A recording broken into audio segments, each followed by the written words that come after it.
ሰላም ዩቲዩብ ተከታታዮቼ ዛሬ እንደተለመደ እናንተን ያን ፍቺ ይዤላችሁ ቀርብ ያለሁን ከህልሞች ጋር መቅደላይ ነኝ።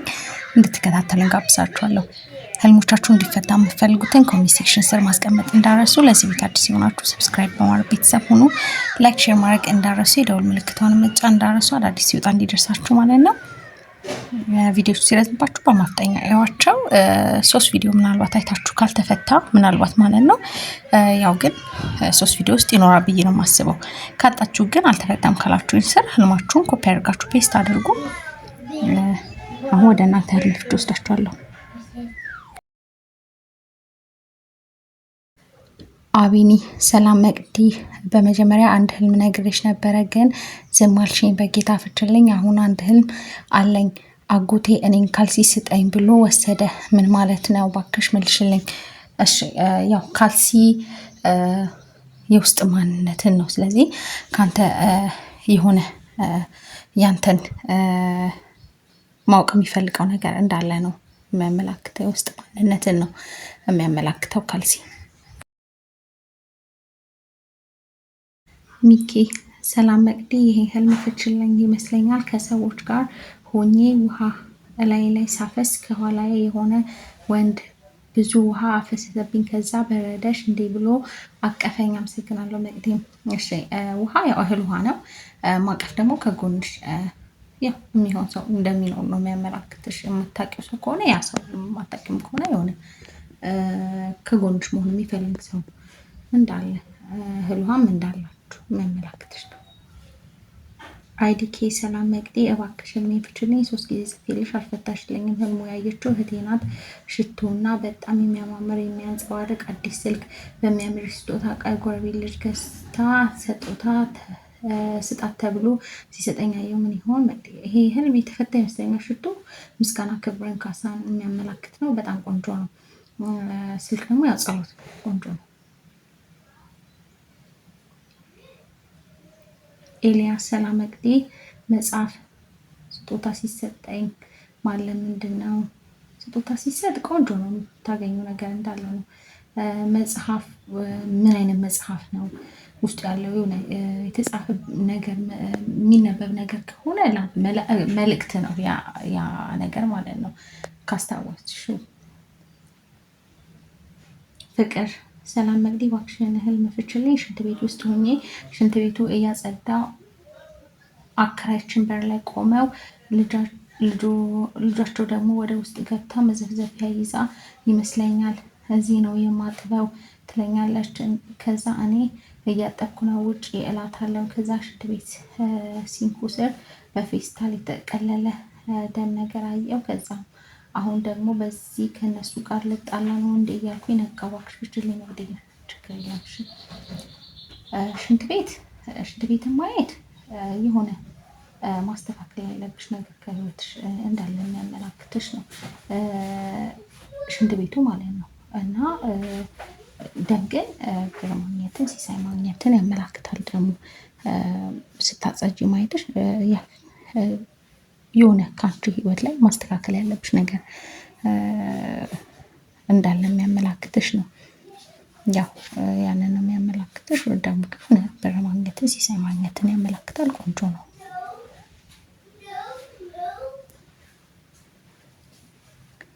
አቤል በህልም ከመስቀል ጀርባ ከጓደኞቼ ጋር ሆነን እያየን ነበርና ከዛ መስቀል ላይ እየተሰቀልን ኤክስፒሪየንስ እያደረግን ተባባልን። ተራ በተራ ጓደኞቼ ተሰቀሉ። ቤስት ፍሬንዴ ተሰቅሎ ወረደና አንተ ተሰቀል ብለው ሲገፋኝ ፈራው፣ እምቢ አልኳቸው። ከዛም እንዴት እንደሆነ ባላውቅም ኮንሰርት ገብተን መጨፈር ጀመርን። እባክሽ ፍችልኝ። እሺ፣ አንደኛ መስቀል ኤክስፒሪየንስ እያደረገን ያል መስቀል ስጋ ፈተናን ነው የሚያመላክተው። ጸሎት ማድረግ ይኖርባል። ከዛ ደግሞ ኮንሰርት ገብታችሁ ጭፈራ ጥሩ አይደለም። መጨፈር ሀዘን ስለሆነ የሚያመላክተው። በአጠቃላይ ግን ክፉ ሆነለም ደጉን ለምለም መስቀሉንም ኤክስፒሪየንስ እያደረገን ያልከው። ስለዚህ የስጋ ፈተና ነው ያ እና ክፉ ሆነለም ደጉን ለምለም አምላክ ጊዮርጊስ ይርዳን። ብሎ መጸለይ ያስፈልጋል። ትንሽ ጥሩ አይደለም። ወይንሸት ሰላም ላንቺ ይሁን መቅዴ። በህልም ጥቁር ድመት ልትይዘኝ ስትል በኃይል ስመታት ስትመለስ ስመታት መጨረሻ ላይ ቅጥቅጥ አድርጌ ስመታት ሞተች። ጸጉሯ ብቻ ቀረ አንስቼ እሰይ ሞተች እያልኩ በአየር ላይ በተንኩት። እባክሽ ፍችልኝ።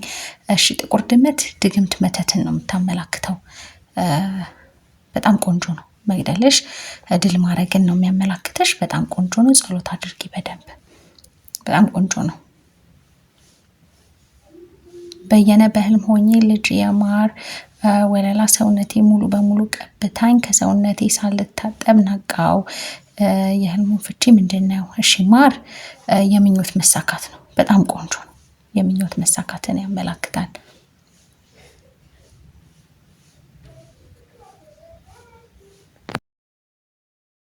ቤተልሔም ሰላም እንግዲህ በህልም የተፈለፈለ በቆሎ ጥሬውን ሲወጣየው ምንድን ነው? በቆሎ ዘርን ያመላክታል። ቆንጆ ነው። ታደሉ በህልም ሽንኩርት መክተፍ ምንድን ነው? ሌላ ደግሞ ሰላይ ወጥ ስሪ ብላኝ ሳልሰራ ነቃው። እሺ ሽንኩርት እንባን ትንሽ ጥሩ አይደለም። ሽንኩርት እንባንም መከራንም ያመላክታል። ወጥ እንኳንም ያልሰራሽ ወጥ ነገርንም ስለሆነ የሚያመላክተው እንኳንም አልሰራሽ ግን ሽንኩርት እንባንም ያው ጸሎት አድርጊ። ገነት ሰላም በህልም እጄ በጣም ሲያምር ሆኖ አየሁት። እጅ እግር ዘመድን ነው የሚያመላክተው። ቆንጆ ነው። ጥሩ ሁኔታ ላይ እንደሆነ የሚያመላክትሽ ነው። ፍቅር ሰላም እንግዲህ ቤተሰቦቼ ቤት ነው። ጓዳ ስገባ እናቴ ቁጭ ብላ ሸንኮራ ትበላለች። ጆር ብዬ ሳያት የሚያምር ብዙ ሸንኮራ ነበር። የማን ነው ስላት የታናሽ ወንድሜ ነው አለች። እኔም ከዛ ወጣሁና ሻንጣዬን ይዤ ቦርሳ ይዤ ልወጣ እዛ ክፍል ገብቼ ሸንኮራ ወስጄ ባስ ውስጥ ገባሁኝ። ከዛ እህቴ ትኬት አምጪ ብዬ ተቀበልኳት። መቅዲ ያበዛውብሽ። ችግር የለውም። እሺ ጣፋጭ ነገር ሸንኮራ ጣፋጭ ነገር በአጠቃላይ ሲሳይ ነው። በጣም ቆንጆ ነው። ቦርሳ ይዤ ልወጣ ናቸው። ሻንጣ ይዤ ቦርሳ ይዤ ሻንጣ ምን አይነት ጥቁር ሻንጣ ምናምን ከሆነ ኃላፊነትንም ያመላክታል። ወይም ደግሞ ወደ ሆነ ቦታ መሄድ ካሰብሽ የዛ ስኬትን ነው የሚያመላክትሽ። መሄድ የፈለግሽበት ያ እንደምትሄጂ የሚያመላክትሽ ነው። ቦርሳ ሴት ልጅንም ያመላክትሻል። ሸንኮራም ወስጄ ባስ ውስጥ ገባሁ ነው ያልሽው። ባስ የምትሄጂበትን ካስታወሽ የምኞት መሳካት ያመላክትሻል። ቆንጆ ነው። የሆነ የምትሄጂበትን እያሰብሽ ከሆነ ማለት ነው። ሸንኮራው ጣፋጭ ነገር ሲሳይ ነው። ቆንጆ ነው በጣም። ሄለን መቅዲ እንዴት ነሽ? አሳ በህልም ማየት ምንድን ነው ፕሊስ? ቆንጆ ነው። አሳ ያው አንደኛ እርጉዝ ሆኖ ሰው አሳ ካየ ሴት ልጅ መውለድን ያመላክታል። ሌላኛው ደግሞ ጥሩ ገቢ ማግኘትን ታመላክታለች አሳ ማለት ነው። ያው እርጉዝ ሆኖ ግን ልጅንም ነው ሰው የሚያመላክተው። ኤፍራታ በህልም ከፍቅረኛዬ ጋር በጥቁር መኪና ውስጥ እየሄድን ኃይለኛ ዝናብ ነበረ። ከዛ የሆነ ሆቴል ገባን። ከአባትና እህቴ እና ፍቅረኛዬ ሆነን አንድ ቴብል ላይ ተቀምጠን እቀፈኝ ስለው እቀፈኝ ምን ይሆን? እሺ አንደኛ መኪና ህይወትን ከመምራት ጋር የተያያዘ ነው። ጥቁር አዲስ ከሆነ ደግሞ የምኞት መሳካትን ያመላክታል። ቆንጆ ነው። ያንን ያመላክትሻል። ዝናብ ግን የስጋ ፈተና ነው የሚያመላክተው። የስጋ ፈተና ነው። መጸለይ ያስፈልጋል። ጠረጴዛው ላይ ደግሞ ምግብ ምናምን ካለ ሀብት ነው። ምግብ ከሌለ ምናምን ከሆነ ግን ያው በደንብ ጸሎት ማድረግ ነው። ትንሽ ጦት ምናምን ስለሆነ የሚያመላክተው ሲያቅፍሽ ማየትሽ ከጎንሽ እንደሚሆን ያ ሰው የሚያመላክትሽ ነው። ቆንጆ ግን ያው ዝናብ ግን የስጋ ፈተና እንባን ነው። መጸለይ ያስፈልጋል። ጸጋ ሰላም እህቴ፣ የምደዋወለው ሰው ነው እና ተኝተን እያለን በእንቅልፍ ልቡ ሽንቱ ወደ ፊቴና ራሴ ይሸናል። ብዙ ሽንት ነው ከራሴ እስከ ፊቴ ታጠብኩ፣ እባክሽ ፍችልኝ። እሺ ያው ሽንት የሚያመላክተው የገቢ መስፋፋትን፣ ብር ማግኘትን እንደገና ደግሞ ከበሽታ መገላገልን ያመላክታል። ያው ለሸን ነው ሰው ማለት ነው። እና ያው ደግሞ ይሄ ደግሞ አንቺ ላይ ነው ሲሆን ያየሽው። ስለዚህ ያው ይሄ ለአንቺ ነው የሚሆነው ማለት ነው። ያው የገቢ መስፋፋት ነው የሚያመላክተሽ። ቆንጆ ነው። ሚራን ሰላም መቅዲዬ፣ በጣም ረጅም ፎቅ ወጥቶ ወደ ታች ማየት ምን ይሆን?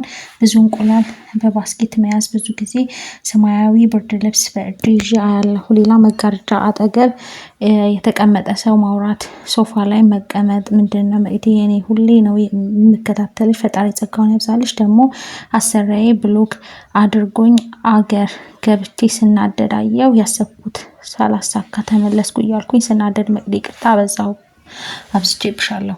ችግር የለውም። እሺ አንደኛ እንቁላል የሚያመላክትሽ ገቢ ውልደትን ያመላክታል። ገቢን ውልደትን ነው የሚያመላክተው እንቁላል። በጣም ቆንጆ ነው። ብርድ ልብስ ጸጋን ያመላክትሻል። መጋረጃ ከለላን፣ ጥበቃን፣ ከለላን ከማግኘት ጋር ነው። ሌላው ደግሞ ሶፋም ጸጋን ነው የሚያመላክትሽ። ንዴት ያስጨነቀሽ ነገር የሚያስጨንቅሽ ነገር እንዳለ የሚያመላክትሽ ነው። ያው ስጋት ምናምን ካለ የሚያስጨንቅሽ ነገር ካለ ያንን ነው። ፎቅ ላይ ደግሞ ወደ ታች ሆነሽ ማየት የሆነ ከፍታ ላይ ብትሆኝም የሆነ የኋላሽን እንትን የማትይ አይነት ሰው እንደሆንሽ ወይም ደግሞ የሆነ ትልቅ እንትንም ላይ ብትሆኚ ዝቅ ብለሽ ነገሮችን ደግሞ እንትን ማድረግ እንደምትችይ የሚያመላክትሽ ነው እና ቆንጆ ነው። ብርድ ልብሱም እንቁላሉም መልካም ነገር ነው የሚያመላክቱሽ። በጣም ቆንጆ ነው። ተመቻችሁ ተስፋ አደርጋለሁ። ለዚህ ቤት አዲስ የሆናችሁ ሰብስክራይብ፣ ቤተሰብ ሆኖ ላይክ፣ ሼር ማድረግ እንዳረሱ፣ የደወል ምልክቷን መጫን እንዳረሱ፣ አዳዲስ ሲወጣ እንዲደርሳችሁ ማለት ነው። ለዛሬ ይሄን ይመስላል። ስለተከታተላችሁኝ ከልብ አመሰግናለሁ። መልካም ጊዜ